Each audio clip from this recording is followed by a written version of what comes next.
Hello. Welcome to the Unitarian Universalist Westside Congregation online service. I am the Reverend Dr. Nancy Hitt, Consulting Minister for this congregation. Our service today is titled The Web of All Existence. It is based on Principle 7, Respect for the Interdependent Web of All Existence of which we are a part, and Source 6, Spiritual Teachings of Earth-Centered Traditions which celebrate the sacred circle of life and instruct us to live in harmony with the rhythms of nature. Earth Day is this Wednesday, April 22nd.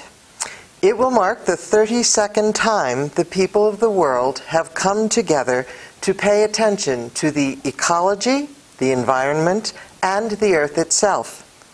We hope that this service will offer you a meaningful perspective from which to engage with the multifaceted issues of our planet. This service is a product of a team of people. Those of you who have offered comments and feedback, along with Donna Johnston, who has provided our Gaia tapestry and figure and poetry, Jimmy Stevens, who mans our camera and posts our video, and Steve Poyani, who cues our music and our bell. If you have never visited Westside before, we welcome you. We invite you to leave your contact info in the comment section below the video or to email the church office. We hope that you will join us in person when we are able to resume services on site. I have a few announcements for us this week. Our Stewardship Committee will hold our first ever online Zoom meeting this coming Wednesday at 1 p.m. If you have not already received an email complete with codes and password and you would like to attend the meeting, please email me.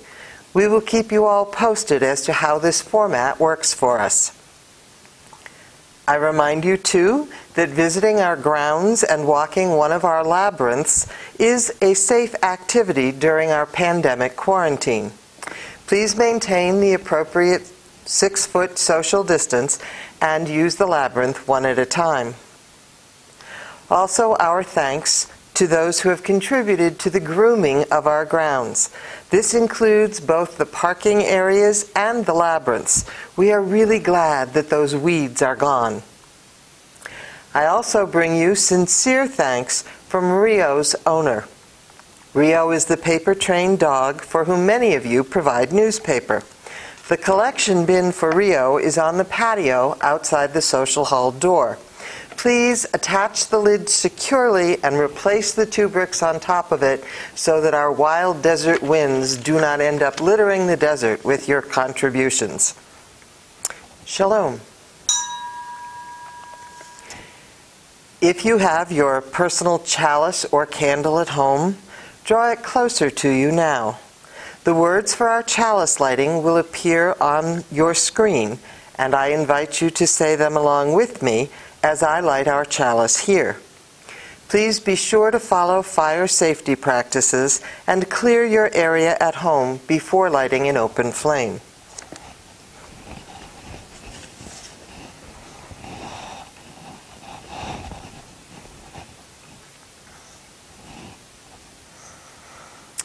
May the light from our flame be like the light at the dawn of time, a source of inspiration and delight that creates the web of all existence. May we face the future with joy, trusting that the eternal design of the web holds all life always. Blessed be.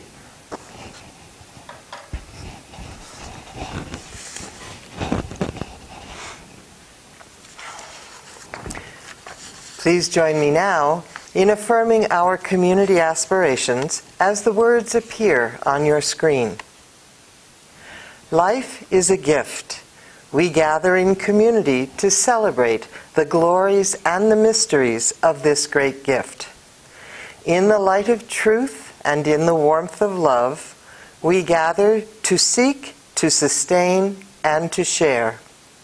Love is the doctrine of this congregation. The quest for truth is our sacrament, and service is our prayer. To dwell together in peace, to seek knowledge in freedom, to serve others in community, to the end that all souls grow into harmony with creation. Thus do we covenant with one another. Blessed be.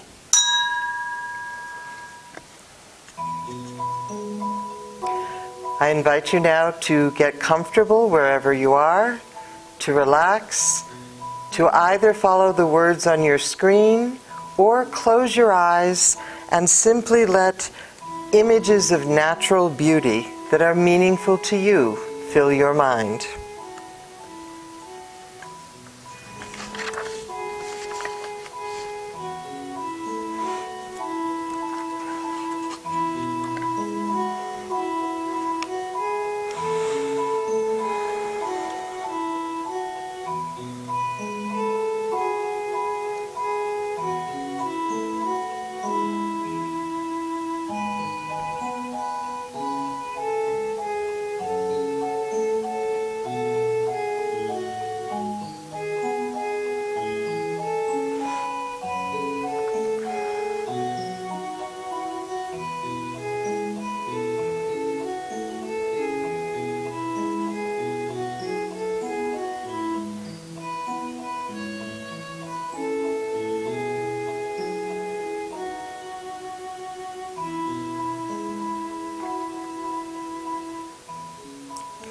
As the music concludes, open your eyes and become present now. Shalom.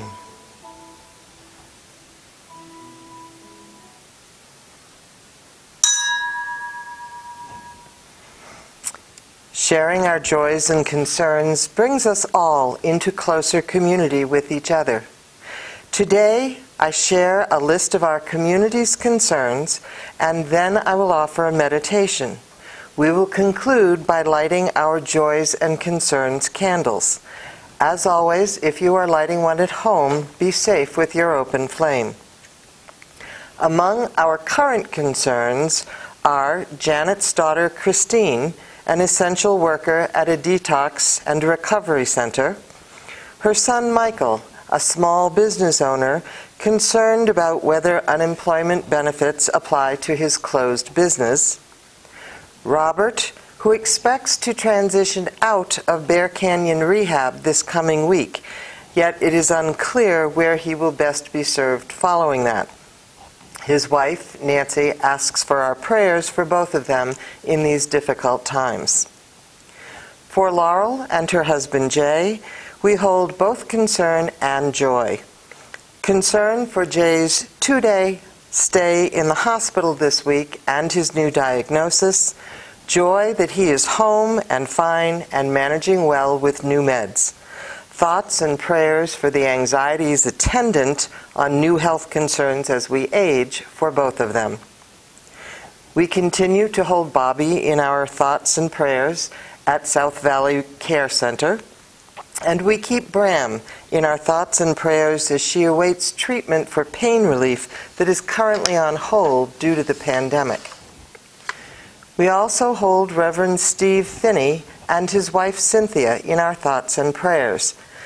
Many of you will remember Reverend Steve as a minister here at Westside a number of years ago. He is currently hospitalized with the COVID-19 virus. Our hearts also go out to Cynthia in this stressful time. Should Reverend Steve's status change, I will update you via email this week. We also have a special joy today. Michelle Martin would like us all to know that she has been able to get her new business up online. While her shop in Corrales remains closed due to the pandemic, her website is up and working. The web address is circleroundnm.com. Michelle says if you go online and order things, she will deliver local orders to your door and/or offers a to-go style pickup for merchandise. So if you show up at her shop and have ordered something, you can use your phone to let her know you're there, and she will bring out whatever it is you've ordered. We share her delight in this new development. Now I invite you to be together in spirit. For all whose names we've spoken, we lift our thoughts and prayers. For those not known to us by name, but who are in distress or at risk due to the pandemic, first responders, cleaning crews, hospital staff, our military, those who are essential workers of every sort. For those at home trying to parent and work from home at the same time. For those who are out of work and have no visible source of income. For those who are struggling to maintain academic or professional standing. For those who are sick or who are grieving the death of those they love. For all these and more, we lift our thoughts and prayers in concern. For all that still brings us joy, for the warmth of human connection, even when it's virtual, for beauty in the world around us as spring releases new colors and scents and sounds into the air, for time to reflect and to be creative, for the opportunity to actually get to our to-do list, for adequate supplies, and for the opportunity to try new things, and especially the smiles of strangers as we recognize that we're all in this together. We lift our thoughts and prayers in joy.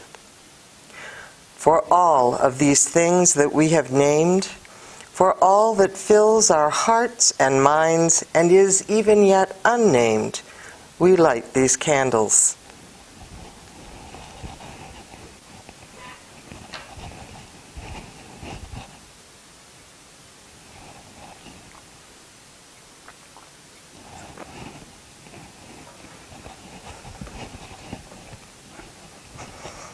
Shalom.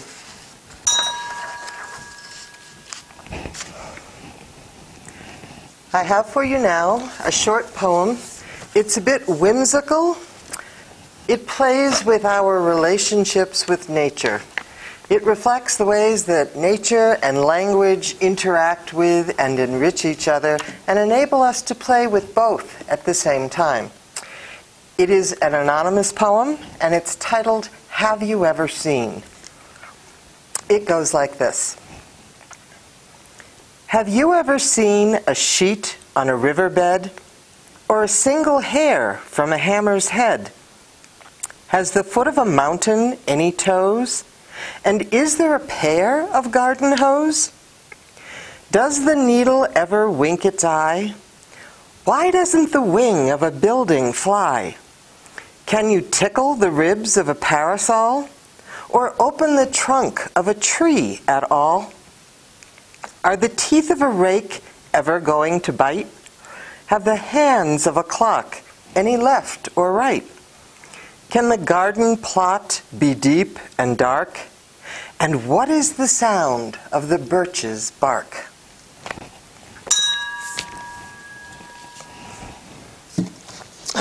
And it's time for our friend, Riley's friend that I expect you all know. This would be Kermit the Frog, who we know as a very green sort of being. He's told us it's not always easy being green, and we as UUs are committed, and this congregation in particular, are committed to being a green congregation. So my buddy Kermit here, because he's so green, has agreed to join us today and supervise me down front here, where we're going to go through how to wash your hands in the midst of coronavirus and be green at the same time. We're all doing a lot more hand washing. That means a lot more soap and water, which is a precious commodity here in the desert. And for some of us, a lot more paper towels or a lot more laundry as we do our hand towels more often. So come with me down front.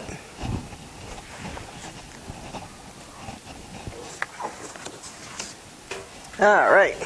So I'm going to put Kermit right here where he can keep an eye on everything that's going on. And use my copper sink here. This actually is an African foot washing basin, so I'm inviting you to use your healthy UU imagination and envision this as a sink that you would be washing your hands in. And we have no running water in our sanctuary, so you will need to imagine that there are faucets over here also. So when it comes to washing our hands, number one, we're going to do it often, and we want to be scrubbing with soapy lather for a minimum of 20 seconds.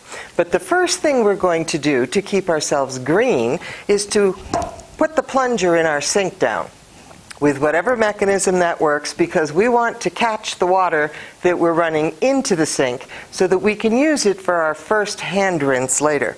So put your plunger down. And then, if you're wearing rings, take them off if you can. Now, if you happen to be like my mother, who almost had a heart attack and was shedding hysterical tears the first and only time she almost got her wedding ring all the way off her finger, and you don't ever take your rings off, you simply need to be really, really careful to make sure that that lather gets under them. Pull your rings forward and back as you're lathering up your hands. If you do take your rings off, you need to clean those separately, either with soap and water. You can certainly clean them with alcohol, but if you have a delicate stone like a pearl or an opal, that's best just cleaned with soap and water, because alcohol is not good for those. So having removed or done whatever with your rings and put the plunger down in your sink, you're going to want to turn on your faucet so that you have a reasonable trickle of water. It doesn't matter what the temperature is. Actually, cold water is just as effective as warm. We just like the way warm feels better. So if you're truly going green, we'll use the cool water. So we have cool water running. We wet our hands. If you have a pump, get a good glob or dollop of liquid soap or a bar of soap and lather up your hands. Once you have your hands lathered, you're going to want to scrub your fingertips of both hands this way, and then you need to do both thumbs. And then in between your fingers, front and back, your palms and the backs of your hands, so that you've covered every single bit of your skin with soapy lather. Now, you can sing the alphabet song or the birthday song. You can count, or you can actually time yourself with a clock, any way you'd like, but 20 seconds is what it takes for the soap that you are using to destroy the layer of fat on the coronavirus and thus destroy the virus. So those 20 seconds are really important. When you've finished with that and you want to rinse your hands, the first thing we're going to do is rinse them in the water that's collected in the sink, which I probably forgot to mention you want to shut off as soon as you've lathered up. So it's been off. We're going to rinse our hands in what's in there, but then you still need to do a final rinse. Turn your water back on. Rinse your hands through from fingertip to wrist, kind of like you've seen the surgeons do on all those medical shows we've all watched. And then shut your water off. Now you've got wet hands. You need to flick your hands. This is the magic step. Flick your hands 12 times, and I'm not counting even though you probably are at home. But you need to count when you're doing this, because 12 strong flicks down into your sink so it doesn't go all over are what will remove enough moisture so that when you take your paper towel, if you have a full sheet, you can tear it in half. You need to take your half sheet and fold it in half. If you try to use it as a single layer, it will not work the same way or as well. And then with that double layer, pat your hands clean. Make sure you dry between your fingers. And then you can use your paper towel to undo your plunger, let the water out of your sink, and anything else that you need to adjust or clean up after yourself, and then throw out your paper towel. And at that point, you have used minimal water. You've lathered and scrubbed for 20 seconds, so we've gotten rid of the coronavirus, and you've managed to dry them with half a sheet of paper toweling. How green is that? Kermit thinks that's fine. He's got a big grin. We will put our sink back in place. Thank you so much, Kermit. Ta-da!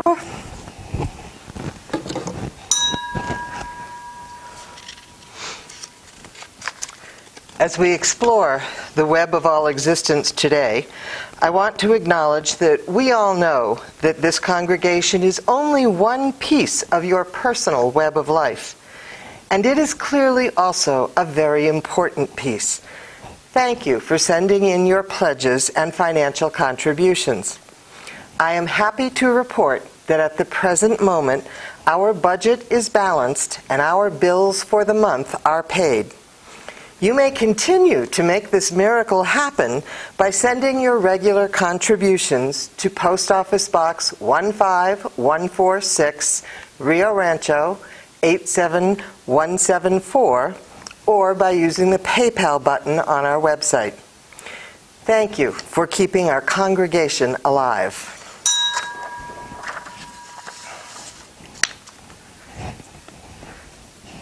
I would like to share with you now a very unique reading. It is actually a dialogue between an individual and the goddess. I'm going to read it just as it's written, which sometimes identifies the speaker and other times goes on for quite a bit without that identification, but I'm sure you can pick out the dialogue. So listen closely, because this applies to all of us. Hello, goddess. Goddess, hello. Me. I'm falling apart. Can you put me back together? Goddess, I would rather not. Me. Why? Goddess, because you aren't a puzzle. Me. What about all the pieces of my life that are falling down onto the ground? Goddess, let them stay there for a while. They fell off for a reason. Take some time and decide if you really need any of those pieces back. Me. You don't understand. I'm breaking down. Goddess. No, you don't understand. You are breaking through. What you are feeling are just growing pains. You are shedding the things and the people in your life that are holding you back. You aren't falling apart. You are falling into place. Relax. Take some deep breaths and allow those things you don't need anymore to fall off of you. Quit holding on to the pieces that don't fit you anymore. Let them fall off. Let them go. Me. Once I start doing that, what will be left of me? Goddess, only the very best pieces of you. Me. I'm scared of changing. Goddess, I keep telling you, you aren't changing. You are becoming. Me. Becoming who? Goddess, becoming who I created you to be. A person of light, charity, hope, courage, joy, mercy, grace, and compassion. I made you for more than the shallow pieces you have decided to adorn yourself with that cling to you with such greed and fear. Let those things fall off of you. I love you. Don't change. Become. Become. Become. Become who you were meant to be. I'm going to keep telling you this until you remember it. Me. There goes another piece. Goddess. Yep, let it be. Me. So I'm not broken? Goddess. No, but you are breaking like the dawn. It's a new day. Become. This week marks an Earth Day that very few saw coming. We're in the midst of a global pandemic. The things that we usually do to focus on the Earth may not be available to us right now. The good news is that there are some amazing silver linings for our planet in the corona cloud that envelops us now. I would like to address 3 of them, and then look at what combining several of them into an action plan can do for us as a species and our planet as our home.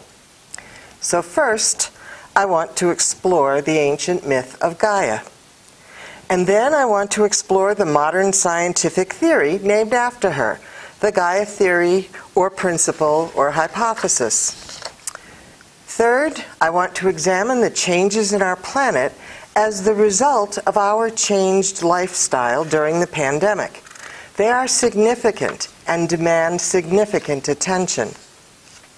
And finally, I want to bring our spirituality and our science together and empower our celebration of Earth Day in new ways. So to begin, who is Gaia? You can see her here in front of me, depicted on the banner, a female form pregnant with the earth. She is one of the Greek primordial deities. She existed before the earth did. In fact, Gaia is often called the ancestral mother of all. She is the primal Mother Earth goddess. Greek mythology teaches that after chaos, Gaia was the first deity. With the exception of Tartarus, who is the god of the deep abyss where souls are judged after death, and Eros, the god of love, the entire Greek pantheon is either birthed or created by Gaia. In ancient times, she was worshipped alongside Demeter, whose daughter Persephone's abduction and ransom accounted for the seasons. Gaia does not seem to have had separate temples of her own. She was present in those of Demeter.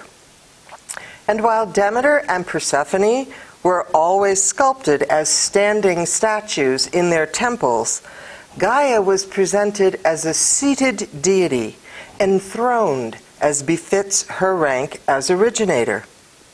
As a chthonic deity, one at home in the underworld of the earth, Gaia is often pictured on her throne rising out of the earth. As a goddess at home in the darkness of earth, Gaia is depicted in black on our banner. In fact, it was customary to sacrifice a black lamb as an offering to her in recognition of her comfort with the earth. Oaths taken in the name of Gaia were considered to be the most powerful oaths of all. There was no greater god or goddess to swear by. She pretty much sums it all up.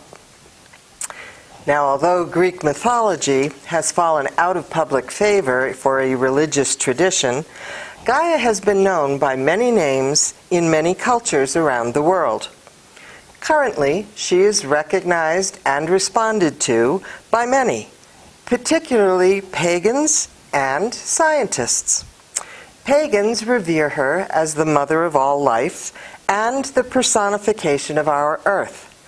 Scientists have engaged with her as the image for our planet, named in the Gaia theory or Gaia principle or hypothesis.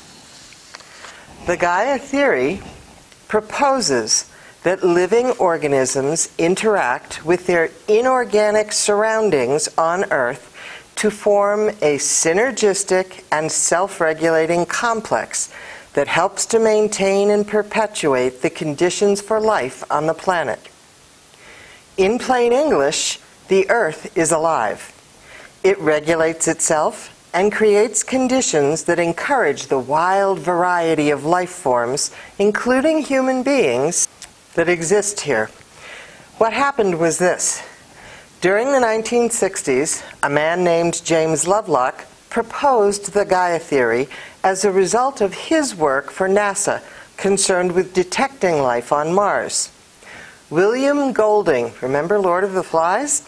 William Golding suggested the name Gaia to him, and a phenomenon was born. The Gaia hypothesis proposes that living and non-living parts of the Earth form a complex interacting system that can be thought of as a single organism. While this has been embraced as deeply meaningful by environmentalists, not all scientists agree with everything that Lovelock proposes. That's good scientific investigation at work, and we're going to leave them to it.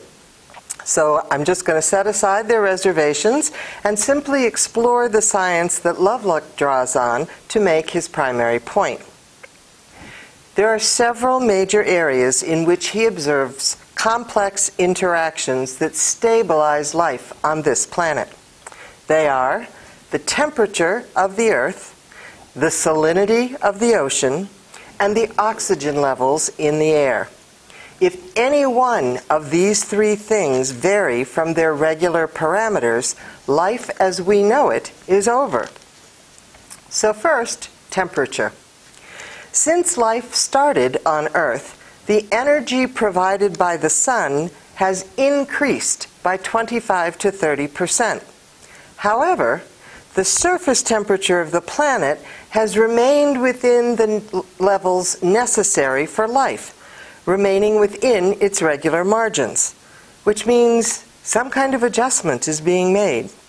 There are several intricate theories as to how the planet evolved to maintain its current temperature range.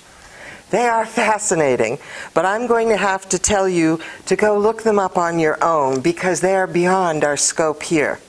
Suffice it to say that evolving life systems actually stabilize the temperature of our planet. And an interesting side note is that processing those greenhouse gases of carbon dioxide plays a critical role in maintaining the Earth's temperature. Now, secondly, the salinity of the ocean. Ocean saltiness has been constant at about 3.5% for a really long time. A stable salt level in ocean environments is important because most cells require it to stay constant. How that happened was a long-standing mystery because no process counterbalancing the salt influx from rivers was known. Recently, it was suggested that salinity may also be strongly influenced by seawater circulation through hot basaltic rocks, emerging as hot water vents on mid-ocean ridges. However, the composition of seawater is far from balanced, and it is difficult to explain this fact without the influence of organic processes. One suggested explanation lies in the formation of salt plains throughout Earth's history. Think Utah, Salt Lake City, salt flats. It is hypothesized that these are created by bacterial colonies that fix ions and heavy metals during their life process. So here we have rocks acting as filters and microorganisms acting to solidify excess salt. Living and non-living interacting to maintain life. Pretty cool, huh? Third, let's look at our need for constant and specific oxygen levels in our air. The Gaia hypothesis states that the Earth's atmospheric composition is kept at a dynamically steady state by the presence of life. Our air provides the conditions that contemporary life has adapted to.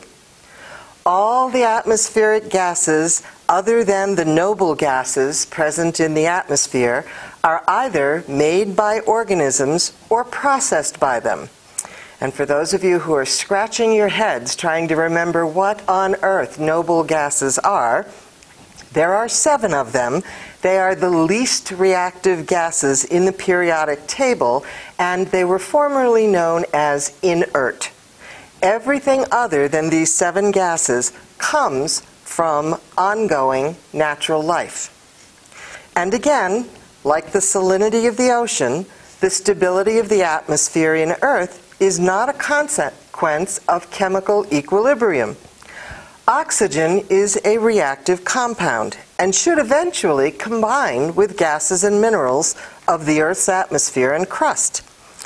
oxygen only began to persist in the atmosphere in small quantities about 50 million years before the start of the Great Oxygenation Event. Who knew we'd even had one? Some 2.4 billion years ago, evidence suggests that biologically generated molecular oxygen started to accumulate in Earth's atmosphere and changed it to an oxidizing atmosphere, causing almost all life then on Earth to go extinct. The surviving cyanobacteria producing the oxygen caused the event, which enabled the subsequent development of multicellular forms. Life forms changed the environment. Some life died out, others survived and thrived. Who knew? Well, now scientists have a pretty good retrospective handle on it. All of this is by way of saying that the parts of our planet interact with all of the other parts, and always have. And always the planet has produced life. Not always the same kinds of life, but life nonetheless. Now we are especially fond of our own lives. We want to see life as we know and love it continue on the Earth. Well, I have good news and I have bad news when it comes to that. Science suggests that life will go on our planet, with or without us. Even nuclear hotspots are thriving with life. Chernobyl is overgrown with plants and wildlife abounds. It's not safe for humans, but it does have life. So the question isn't so much whether the Earth will survive or not. The odds are in her favor. The question is, what kind of life will our planet support? Now recently, as many of you know, we've observed some major changes in the environment of our Earth due to the pandemic protocols that have limited a number of our customary human endeavors. Here's a short list. The air condition in many urban areas is vastly improved. Citizens of Delhi can now see the mountain range that has been obscured by smog for 30 years. From Lujan to Los Angeles, the air is cleaner and clearer. Before stay-at-home orders were issued in Los Angeles on March 16th, the EPA's Air Quality Index, which incorporates multiple air pollutants, was at about 60, or in the moderately polluted category.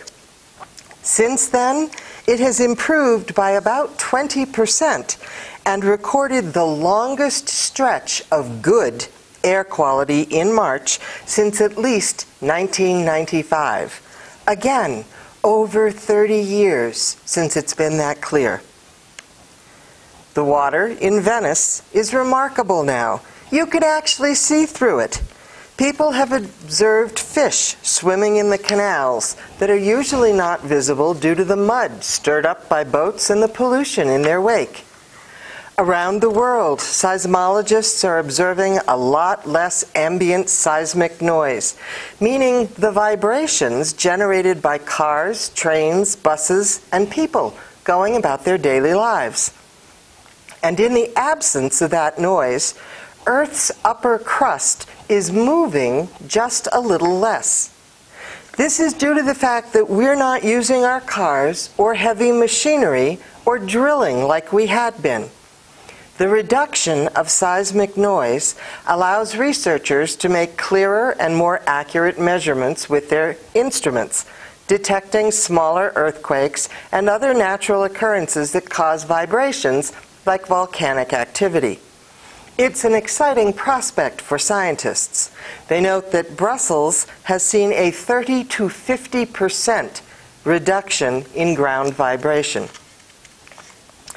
At Yosemite National Park, April is normally the start of a really busy tourist season, with some 308,000 tourists having visited last year in that month alone. In the absence of people, wildlife has come out to explore areas where they're seldom seen. Bobcats and coyotes prowl empty roads and walkways, and the visible bear population has quadrupled. And then we have to pay attention to zoonotic diseases, those that are transmitted from animals to humans. They cause 2.5 billion cases of human illness and 2.7 million deaths each year around the world, according to the National Institutes of Health. The spread of diseases like HIV, Ebola, SARS, MERS, and Zika are also believed to have originated in animals. Dr. Jane Goodall, along with fellow activists, is calling for restrictions on wildlife trafficking and the sale of wild animals at wet markets. The coronavirus outbreak is believed to have originated at such a market in Wuhan, China, where wild animals were sold and the virus made the jump to humans from animals kept in close proximity. Dr. Goodall says, "As we destroy the environment, animals are living in smaller and smaller spaces, and viruses are transferring from one animal to another. Then there's wildlife trafficking and the handling of wild animals. They're kept crowded together with people in the meat markets, not just in China, but across many parts of Asia, and also with the bushmeat trade in Africa. This is where a virus gets an opportunity to jump from animals into people, and this is what happened with COVID-19. The awful thing is that this has been predicted. People knew it was coming, they talked about it, and nobody did anything." She goes on to say, "We have moved into this destructive and greedy period of human history where we are destroying the environment and putting economic growth ahead of environmental protections, even though we are thus destroying the future for our own children. Now we are seeing this resulting in this current pandemic, which is having a horrific effect on the planet. I'm hoping that governments around the world will cooperate with the facts and that there will be a global ban on all these markets, trafficking, and eating of wildlife." And there you have it in a nutshell. If we treated nature with more respect, we could breathe, we could see the sky, we could see the fish in the water, the animals would be more populous and more visible.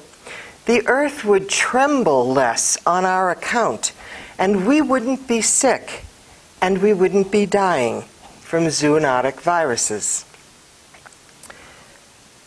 Part of the silver lining of the corona cloud could be the realization that we want what's good for the earth, because what's good for the planet is good for her people. And now that almost everything we're used to doing has stopped, or at least slowed way down, we have an opportunity to make some changes in how we do things. Not everything will be able to get back in gear the way it was before, and that could be a really good thing. We can restart intentionally instead of automatically, asking at every step about how our actions affect the earth. I know I'm a dreamer, but if we're going to dream, I say dream big. Keep on top of issues and developments. Write to your congresspeople and support environmental and ecological causes and research and legislation. Right now, what we can do is become increasingly aware and work to hold decision-making people to account. That counts. It all matters. On other Earth Days, we've held a variety of celebrations. Not this year. Keep your social distancing. This year, open your window or your door, Go outside if you can do so safely. Absorb the beauty that surrounds us. We are connected to it in vital ways that we can't even see, or hear, or feel, or taste, or touch. So I challenge you, find a way to engage with all of those senses. On a spiritual level, Gaia is still holding us in her arms just as she is here on this banner. We can block her out and do as we damn well please, letting our personal fear move us to greed that spoils the earth. Or we can be in vital relationship with her, appreciating the intricacy and complexity of the marvelous system of life that is our planet. Spirituality means connections. The interdependent web of all existence is an excellent image for our most spiritual realities. We are made of the same atoms vibrating with the same energy as the rocks and the stars. We are connected on the most basic level possible. We need to affirm and promote that connectedness every day. Whether you go for a walk, meditate with a rock, work in your garden, or simply water a houseplant, do something daily to actively affirm your awareness of this connection. Life will go on. The earth will survive. The question is, will we? Let's find these points of connection in the web of all existence and celebrate them. Shalom.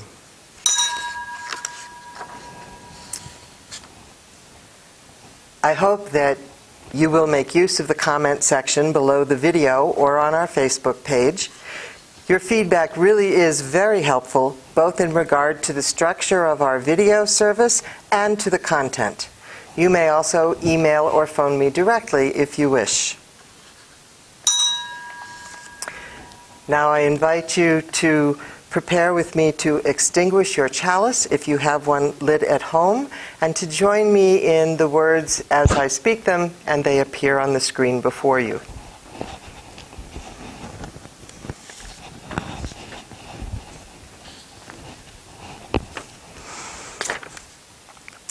Our chalice flame is gone from sight, yet it burns on in our hearts. May we heed its challenges, paying close attention to the designs and needs of nature as we live on our planet. In darkness as in light, may we always participate fully in life. L'chaim.